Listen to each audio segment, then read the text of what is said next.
Hey there, wrestling fans. So, it's that time again. Way back in 1998, the WWE, or WWF at the time, came up with a new pay per view called SummerSlam. I remember it like it was yesterday because the day it came out was the same day I flew out to Hawaii to live for a few years. And I was really excited to see that show. I had just started becoming a wrestling fan. I had started watching wrestling over the summer. Originally, I hated wrestling, but somehow, watching it over the summer of 1988, I became a huge fan.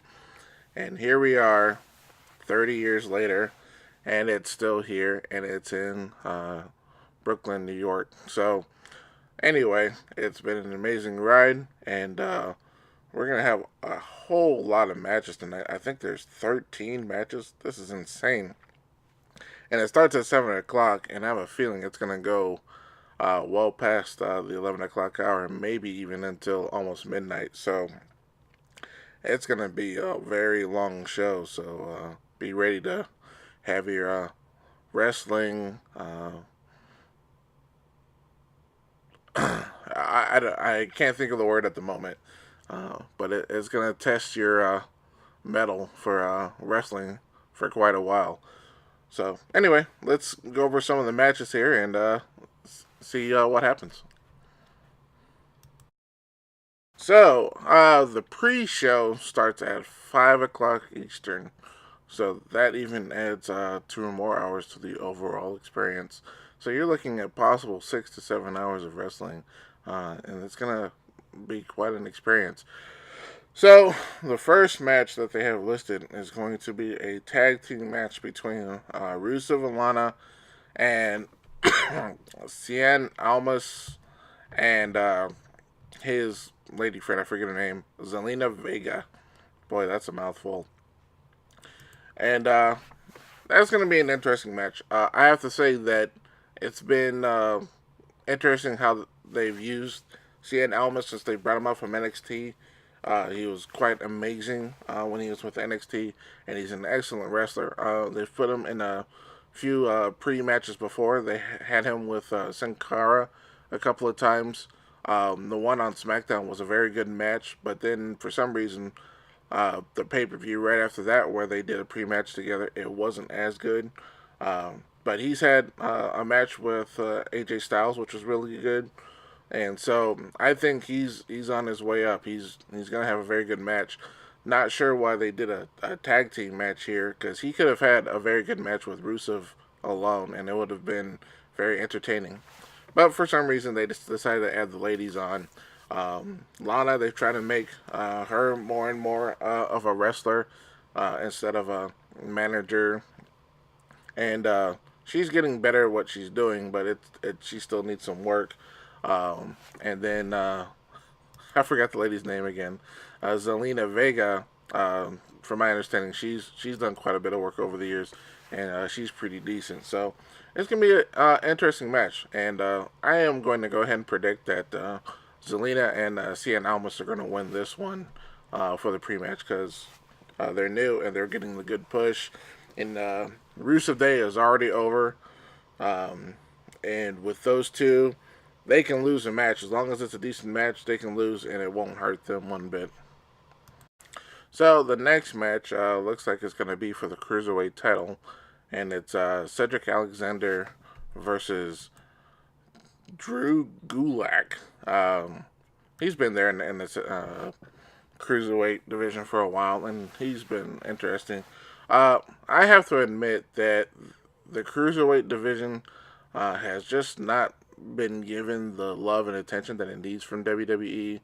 And, other than the championship matches, everybody else kind of falls off by the wayside. I wish there was a way for them to get the same type of treatment the folks at NXT do.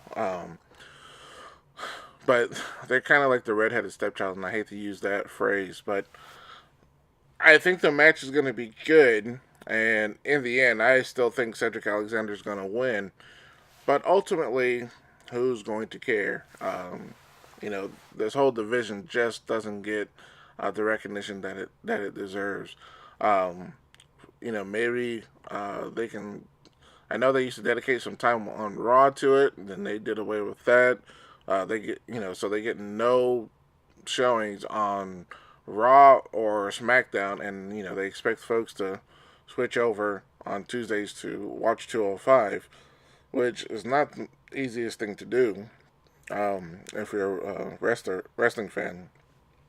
So I think they need to find a way to have these guys, you know, I don't know, put their show on before or after or NXT or something. I don't know, but I think it's going to be a decent match. But like I said, I don't think anybody's going to care. Next, we have a last-minute match. It's for the Raw Tag Team Championships between the B Team, Bray Wyatt, and golly, I forgot the dude's name. Mr. Perfect's son. Anyway, versus the Revival, and that's how bad my memory is. It, Kurt Axel, or whatever his name is. Anyway, it's been interesting to see these guys actually get some love from the WWE. They've been around for a while. I think the Bo Dallas gimmick was not giving it its fair shot.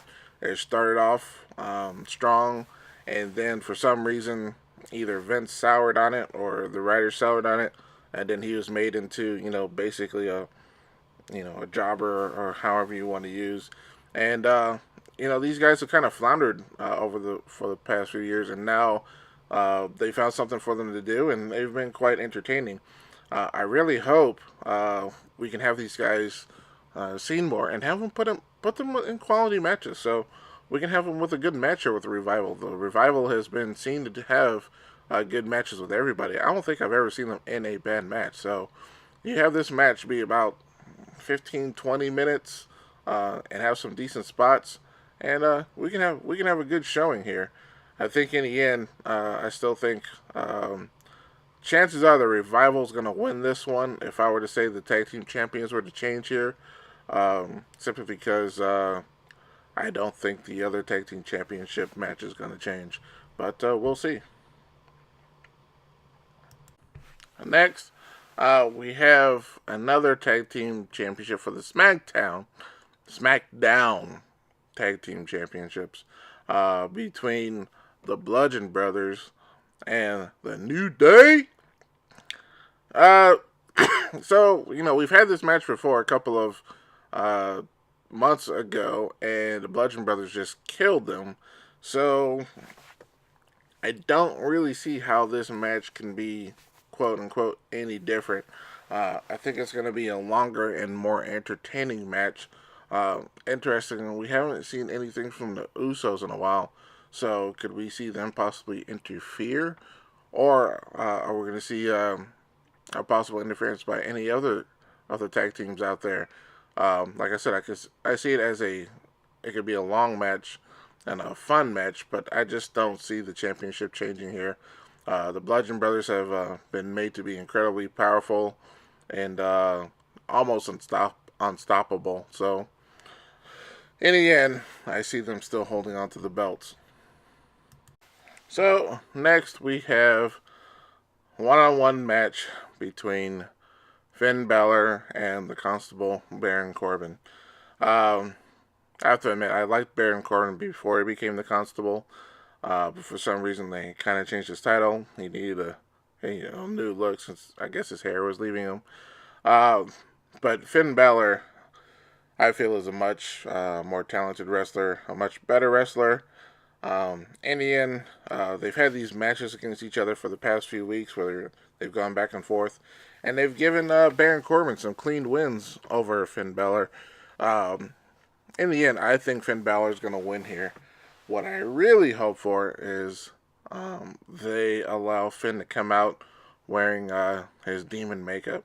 I don't think that's going to happen simply because, it's a family-friendly show, and, you get scared of little ones with some of that demon painting on them. But, it's SummerSlam, it's a pay-per-view, have them come out wearing the painting, and it would be incredibly awesome. I think a lot of your older fans would really like that. But, who knows? We'll see. But in the end, I think Finn Balor will win this one. Next, we have Shinsuke Nakamura versus Jeff Hardy. And I have to admit, I think Shinsuke Nakamura is going to win this one. Simply because they've started a storyline between Jeff and Randy Orton. And he's nowhere be seen on this card. So I think he's going to interfere and take out Jeff Hardy, and Shinsuke is going to win. And at the same time, Shinsuke is going to have to hold on the title for for a little bit, and he's not going to get the world title just yet. So and with Shinsuke getting the push and him being the heel at the moment, I think he'll still hold on to it. It's going to be a fun match. We've already seen these guys go against each other a few times. So ultimately, um, like I said, Orton's going to interfere some way, shape, or form, but Shinsuke is going to keep the title. Okay, so next we have actually a match that I'm really not as interested in as I probably should be.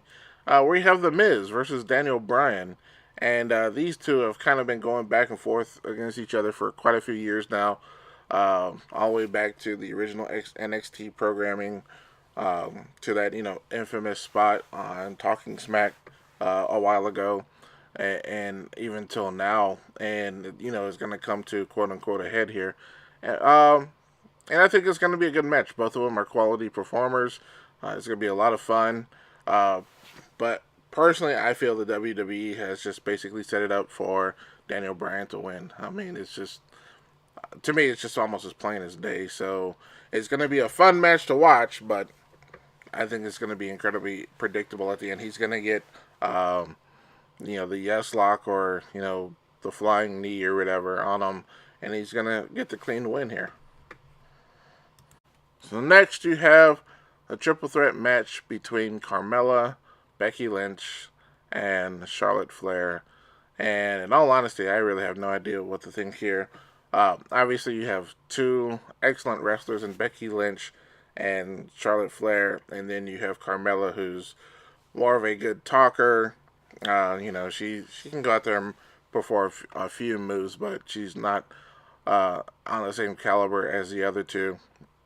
So I think what's going to happen here is somehow Carmella is going to walk away with the win. I don't know if Ellsworth is going to come back and interfere or not, but she's going to walk away with the win, and it's going to turn into a huge feud between Becky Lynch and Charlotte. They've already alluded to it, so I'm going to take the bait and guess that's how it's going to roll. I just don't see one winning over the other, or either that one of them could win and then the other one turns heel. So I don't know. We'll see how it goes, but I still think Carmella's going to keep the championship here. And next, for the Intercontinental title, I like saying the Intercontinental. Uh, with you have Dolph Ziggler versus Seth Rollins, and obviously Dolph has Drew McIntyre in his corner, and Seth has reintroduced the world to Dean Ambrose in his corner. So that's going to be an interesting match there. I think this has the potential of being one of the matches of the night. We've seen these two go at it against each other a few times, and they both know how to pull down quality matches. And with the other two possibly interfering, this match can go either way. In fact, I'm going to go ahead and I'm going to guess Seth Rollins is going to lose here. I'm going to predict a heel turn by Dean Ambrose. Not necessarily joining the other two, but he's going to turn in some way, shape, or form. And Dolph is going to keep the title here. But it's going to be a very fun match. And I think the future storyline is going to be a match between Seth Rollins and Dean Ambrose. So we'll see how it goes.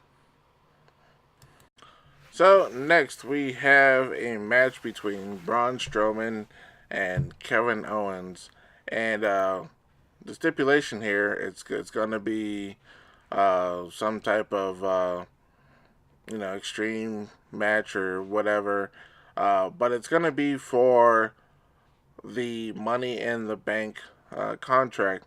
and I'm gonna go ahead and say it. I think Kevin Owens is gonna find a way to win. He's either gonna, handcuff him, or you know, put a huge table on him or something on where Braun Strowman can't win or can't move and be immobilized, and then Kevin Owens gets the pin here.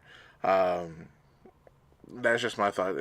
Because there's no way Kevin Owens is gonna win cleanly, and Braun Strowman has basically thrown him off cages and ladders and everything for the past couple of months, and pretty much throwing him off of throwing him inside of Johnny on the spots or porta potties, if you will, with him in it.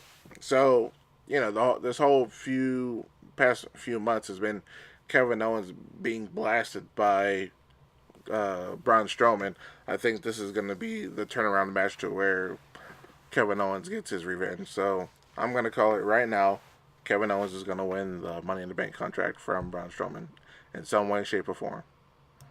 Okay, so for the Raw Women's Championship, we have Alexa Bliss versus Ronda Rousey. And I don't think this is going to be a very long match, but I don't think the championship is going to change here. I think Ronda Rousey will probably win, but it's going to be some type of disqualification, uh, something going along here. Nia Jax might show back up and interfere in some way, shape, or form, or somebody else may interfere. I don't know, but I don't think the championship is going to change. And the simple reason that I don't think Ronda Rousey is ready to be a champion yet. She's a good fighter, and she can be a decent wrestler, but right now, she still needs to work on her moveset. She has about two moves. One, the slam, off her shoulders, and then, the one where she flips the people, over her shoulder. She does that like 800 times now. That seems to be her go-to move. She needs to get a few more moves on her belt, and the ability to carry a story. And then I think she could be a very, very decent performer. But she has a little bit of work to do. But like I said, I don't think the title is going to change here. All right. So now that my dogs have calmed down and everything is fine, we are going to have an excellent match here between Samoa Joe and the phenomenal one, AJ Styles. Now, these guys have had excellent matches with each other at TNA or wherever, but this is going to be WWE, and I think these guys are going to have a very good match. I know AJ should have had a good one with Shinsuke Nakamura at WrestleMania, but for some reason it didn't work out. But Samoa Joe I have not seen him have a bad match yet, and AJ Styles, he's always good. So this right here, I feel, may be the match of the night. So in the end, I still think AJ Styles is going to win here unless there's some type of outside interference that allows Samoa Joe to win. For some reason, they're doing this whole family thing of, he's not a good father and all this other kind of crap. I think that whole point on the storyline is useless. But in the end, these two are excellent workers, and I think this match is going to do very, very well. Excuse me there. Anyway, so there's not much more else I can say because I'm a huge fan of AJ Styles. I think these guys are excellent workers. So we'll let it go. Look at that. My dogs are acting up again. Alright, let me see if I can get them quiet. Okay, so final match, take 2 or take 3, if you will. My dogs are calming down a little bit. So here we are. Main event. Brock Lesnar and Roman Reigns, and we've seen them go against each other a few times ahead of time, and Brock Lesnar has pretty much won all of them, except for the time where Roman Reigns technically won because his feet hit the ground first when they speared him outside the cage or whatever. I have to say it was with this match. I think they're going to give the championship to Roman Reigns. But from my understanding, there's still some contract negotiations between Brock Lesnar and WWE that's coming down to the last minute. So it could be a last minute swerve where they let Brock Lesnar hold on to it. I honestly don't know. So this is just going to be One of those matches where whatever happens. But you know what? What could happen if Kevin Owens wins the Money in the Bank uh, contract is these two could kill each other. Roman Reigns can win the championship, and then Kevin Owens can come in and take it from him. I could see something like that definitely happening. Some type of ultimate swerve for SummerSlam. So I think the match between these two is going to be just okay. These guys are very limited in their move set. Basically, Brock Lesnar either German suplexes or throws, does the F5 800 times, and Roman Reigns does the Superman punch and a spear 800 times, and that's pretty much the most of their matches. So we'll see that for about 15, 20 minutes, and that's going to be the end of it. So, like I said, the title will probably change, and we might see something good here story wise, but I honestly don't know. So that's my predictions for 2018 SummerSlam out of Brooklyn, New York. I think it's at the Barclays Center this year. I think they've had it there for the past couple of years. Maybe one day they'll bring it down to Atlanta because we are the epitome of summer with all this heat and humidity. But you never know. Uh, like I said, it's been 30 years, and I've enjoyed watching SummerSlam over the years. Still not my favorite pay-per-view. That still belongs to the Royal Rumble. But all in all, it's going to be a very long night. Like I said, the pre-show starts at 5 o'clock. Then the main show starts at 7.